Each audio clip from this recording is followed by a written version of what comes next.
सोचो अगर तुम्हें दुनिया की सबसे पावरफुल मैजिक क्लास मिले, लेकिन एक शर्त के साथ। हर बार मंत्र बोलने पर तुम्हारा शरीर टूटने लगेगा, तुम्हारी उम्र घटती जाएगी। इस वजह से लोग तुम्हारे ऊपर हंसे, तुम्हें कमजोर समझे। लेकिन उन्हें क्या पता तुम अमर हो। हर घाव, हर टूटी हड्डी खुद ब खुद ठीक हो जाती है। और अब तुम्हारा मकसद सिर्फ जिंदा रहना नहीं, बल्कि इस दुनिया पर राज करना है। तो शुरू करते हैं एक ऐसे एंटी हीरो की कहानी जिसे दुनिया समझ ना पाए, लेकिन वो बनेगा लेजेंड। कहानी शुरू होती है किंग सिटी के अंडरग्राउंड ब्लैक मार्केट से, जहां लोग एक डार्क और मिस्टीरियस एटमॉस्फेयर में घूम रहे होते हैं। एक यंग लड़का वहां आता है और कहता है कि वह अपनी किडनी बेचना चाहता है, और फिर कहता है कि वह अपनी कॉर्निया भी बेच देगा, लेकिन एक स्पेसिफिक अमाउंट के बदले। डॉक्टर जो उसका चेकअप करता है वो काफी ज्यादा परेशान लगता है। वो कहता है कि उसका शरीर बिल्कुल थक चुका है। लड़के ने पहले ही एक kidney, spleen, gall bladder, liver का एक हिस्सा और स्मॉल और लार्ज इंटेस्टिन्स के कुछ पार्ट्स बेच दिए हैं। डॉक्टर वर्न करता है कि अगर उसने एक और किडनी बेची तो वह 2 दिन से ज्यादा जिंदा नहीं रहेगा। लेकिन वह लड़का मुस्कुराता है और कामली कहता है कि अगर इससे उसकी बीमार बहन की जान बची तो वह ये रिस्क लेने के लिए तैयार है। डॉक्टर उसकी कर्ज की तारीफ करता है और बिना टाइम वेस्ट किए ऑपरेशन की तैयारी शुरू कर देता है। ऑपरेशन शुरू होता है और अचानक लड़का जोर से चीखता है। ऑपरेशन के बाद वह काफी दर्द में होता है। उसके घुटने और कमर में तेज पेन होता है, लेकिन वह कोशिश करता है दर्द छुपाने की। फिर वह अकेले में जाकर अपने कपड़े उठाता है और एक घाव को देखता है जो अजीब तरीके से रीजेनरेट हो रहा होता है। उसके सेल्स बहुत तेज स्पीड से हील हो रहे होते हैं। कुछ ही सेकंड्स में पूरा वाउंड ठीक हो जाता है। वो मुस्कुराता है और पैसे पकड़ के कहता है, फाइनली अब मेरे पास उतने पैसे हैं जितने जॉब ट्रांसफर रिचुअल के लिए चाहिए थे। फिर वह हंसी में कहता है कि उसकी बहन और माँ वाली कहानी बस एक झूठ थी। वह अपना असली नाम बताता है, यन, और बताता है कि वो एक वर्ल्ड हॉपर है, एक ऐसा इंसान जो अलग अलग दुनिया में सफर करता है। उसकी असली दुनिया मॉन्स्टर्स, डीमंस और स्पिरिचुअल एनर्जी से भरी हुई है। एक अनाथ बचपन में उसके लिए सर्वाइव करना बहुत मुश्किल था, लेकिन उसने एक रेयर एबिलिटी डिस्कवर की, बॉडीली रीजेनरेशन, जिसका मतलब है कि वो किसी भी सीरियस इंजरी से मिनट्स में रिकवर कर सकता है और अपने खो दिए ऑर्गन्स को भी वापस उगाने की पावर रखता है। यन ने इस एबिलिटी का फायदा उठाकर बार बार अपने ऑर्गन्स बेचकर 1 लाख ह्यूमन इकट्ठा किए जो जॉब ट्रांसफर रिचुअल के लिए चाहिए थे, क्योंकि उसका गोल है स्ट्रांग बनना ताकि वो खुद को और अपनों को बचा सके। आज का दिन खास था, जॉब ट्रांसफर रिचुअल का दिन। जब वो एकेडमी पहुंचता है तो स्टूडेंट्स हैरान होते हैं कि यंग जैसे गरीब लड़के ने रिचुअल का पैसा कैसे अरेंज किया। यंग की टीचर मिस रेन पूछती है तो वो कहता है, मैंने एक जॉब ट्रांसफर लोन ले लिया। स्टूडेंट्स उसे पिटी करते हैं, कहते हैं अगर उसे बेकार जॉब मिली तो जिंदगी भर लोन चुकाता रहेगा। लेकिन मिस वेंग उसे सपोर्ट करती है और एनकरेज करती है कि वो अपना बेस्ट दे। सभी स्टूडेंट्स एक मैसिव ग्लोइंग स्टैचू के सामने जमा होते हैं। रिचुअल ओवरसीयर स्टूडेंट्स के नाम लेता है। एक एक करके पहला स्टूडेंट गाओ दाओ होता है। जब उसका टर्न आता है वो स्टैचू को छूता है और उसे मिलती है earning support type job. Poultry breeder students उसे पिटी करते हैं, लेकिन ओवरसीयर कहता है यूजलेस जॉब्स नहीं होते, सिर्फ यूजलेस लोग होते हैं। फिर एक ब्यूटीफुल लड़की जो निया जाता है, सब एक्साइटेड होते हैं, उसे अमेजिंग कहते हैं। नेनी स्टैचू के पास जाकर हाथ बढ़ाती है और ऑरेंज रेड फ्लेम्स उसके आसपास घूमने लगती है। पूरा एरिया ग्लो करने लगता है। ओवरसीयर शॉक हो जाता है। SSS रैंक फायर विच पूरे एकेडमी में हलचल मचाती है। डायरेक्टर प्राउडली कहता है कि फाइनली चिंग एकेडमी को एक लेजेंडरी फायर यूजर मिला है। ये चुपचाप सब देखता है, सोचता है कितनी पावरफुल होती होगी एक SSS रैंक फायर मेज। फिर आता है ये का नंबर। स्टूडेंट्स उसका मजाक उड़ा रहे होते हैं, देखो गरीब लड़का लोन लेकर आया है, अगर यूजलेस जॉब मिली तो जिंदगी खराब। लेकिन यन साइलेंट और कॉन्फिडेंट होता है। जब निस गुजरती है तो वह सोचता है, मैं किसी और की स्टोरी का साइड कैरेक्टर नहीं हूं। बस यन स्टैच्यू के पास जाता है, अपना हाथ रखता है और अचानक फ्रॉस्ट एनर्जी का धमाका होता है। पूरा एरिया थरथराने लगता है। आइस वेव्स उसके चारों तरफ फैल जाती है। लोग शौक में, ये क्या हो रहा है। डायरेक्टर आगे बढ़कर अनाउंस करता है, SSS rank combat class master of forbidden curse. पूरा हॉल स्टंट हो जाता है। लोग कहते हैं ये तो डेंजरस क्लास है, फॉरबिडन कर्स मास्टर ज्यादा जीते नहीं। उनकी पावर्स उनकी लाइफ फोर्स कंज्यूम करती है। निनी भी अंदर से दुखी होती है, कहती है कि यन का फेट ट्रेजिक है। यन अपने क्लासमेट्स की रेडिक्यूल और कमेंट सुनता है।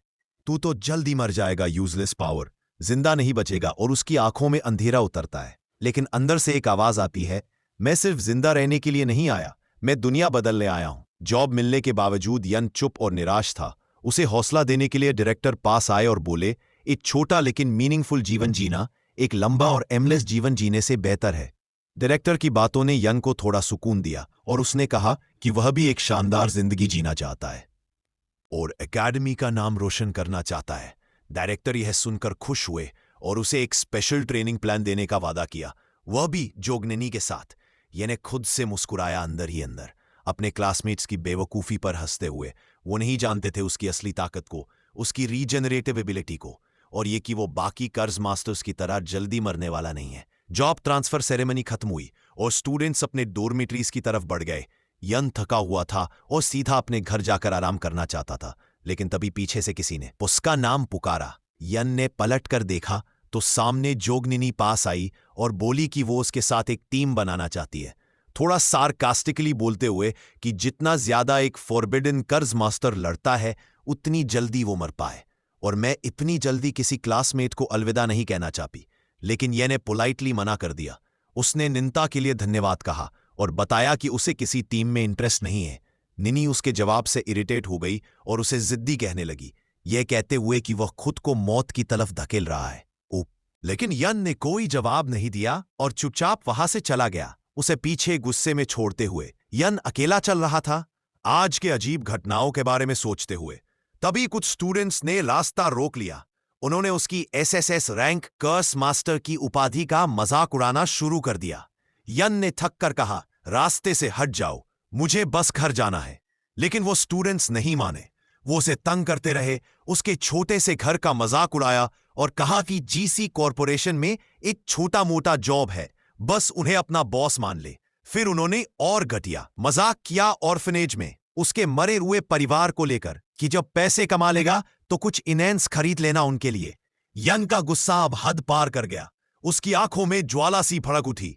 एक खतरनाक ऑरा उसके चारों ओर फैल गया। स्टूडेंट्स डर गए, लेकिन यन ने हाथ ऊपर उठाया और अपनी शक्ति छोड़ दी। उसने जोर से चीखते हुए उन पर फॉरबिडन कर्स छोड़ा, मेरे ऑर्फनेज वाले परिवार का नाम दोबारा मत लेना। कर्स का धमाका इतना जबरदस्त था कि स्टूडेंट्स पीछे गिर पड़े। डर और हैरानी में उन्होंने उसे पागल कहा, खुदकुशी करने वाला, और वहां से भाग निकले। यन ने उन्हें कायर कहा और निराशा महसूस की कि बस एक ही वार में सब डर गए। लेकिन उसे अपनी इंटेस्टिन्स में तेज दर्द महसूस होने लगा। फॉरबिडन कर्स के साइड इफेक्ट्स शुरू हो चुके थे। उसी रात जब निंग की छत से यन को देख रही थी, वो सोच रही थी यह लड़का कितना मूर्ख है, इतनी छोटी बात के लिए अपनी जान दांव पर लगा दी। उसने खुद से कहा कि यन उसके बराबर खड़ा होने के लायक नहीं है। शहर में रात का सन्नाटा था। यन अपने छोटे से घर पहुंचा, बैंक साइड में रखा और थका हुआ बैठ गया। उसने कर्स स्पेल्स के बारे में पढ़ना शुरू किया, खासकर उस स्पेल के बारे में जिसमें दिल की बलि देकर सबसे ताकतवर लाइटनिंग स्ट्राइक को बुलाया जा सकता है, लेकिन शायद वो उसे मार ही डाले। थोड़ी ही देर में उसे डिजीनेस और थकान ने घेर लिया। उसकी आंखें भारी हो गई और धीरे धीरे उसकी कॉन्शियसनेस फेड होने लगी। इसी बीच जिन स्टूडेंट्स को यन ने हराया था, उनमें से एक अपने पिता के पास जाकर जोर से चिल्लाया उससे बदला लिया जाए। लेकिन उसके पिता शांत थे। उन्होंने कहा कि एसएसएस रैंकर्स मास्टर को मारना बहुत बड़ा रिस्क है, खासकर जब वह अनस्टेबल हो। फिर पिता ने अपने बेटे को सलाह दी, ये इनकी कमजोरी उसका गरीबी है, उसे एक्सप्लॉइट करो। अगले दिन सभी स्टूडेंट्स फिर से किंग एकेडमी पहुंचे। ये नींद में था, लेकिन सबकी नजरें उसी पर थी। सब उसके पावर और गाइलिंग वायु के साथ हुए फाइट की बातें कर रहे थे।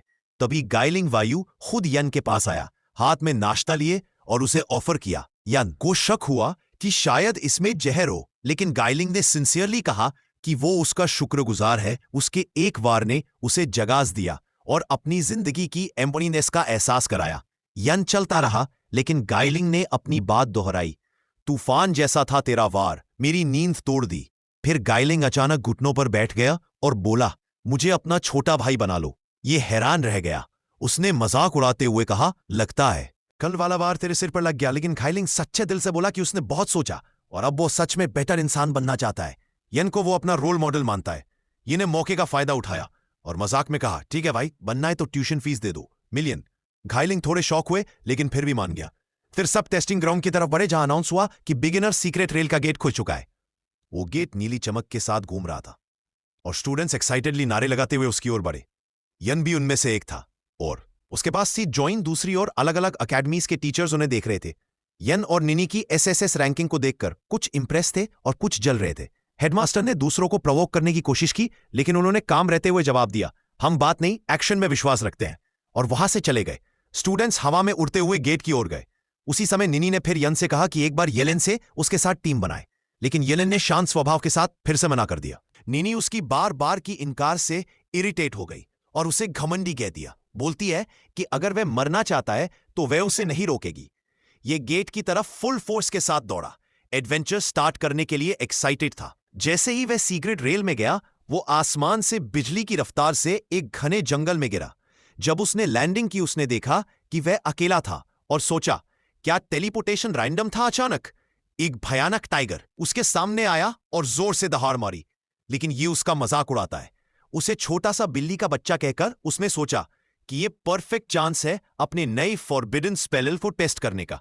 उसने एक पावरफुल स्पेल कास्ट किया जो तुरंत उस टाइगर को हरा देता है, जिसके लिए उसे सिर्फ 10 एक्सपीरियंस पॉइंट्स मिलते हैं। ये थोड़ा हैरान हुआ कि इतनी पावरफुल स्पेल के बाद भी इतने कम एक्सपी मिले, जबकि स्पेल उसकी बॉडी को काफी डैमेज दे गया। उसने अंदाजा लगाया कि लेवल अप करने के लिए उसे कम से कम 100 मॉन्स्टर्स मारने पड़ेंगे। थोड़ी देर बाद एक बड़ी मॉन्स्टर ग्रुप उस पर हमला कर देती है। आगे का पार्ट देखने के लिए जुड़े रहिए हमारे चैनल के साथ। चैनल अगर वीडियो पसंद आई हो तो चैनल को लाइक और सब्सक्राइब करें।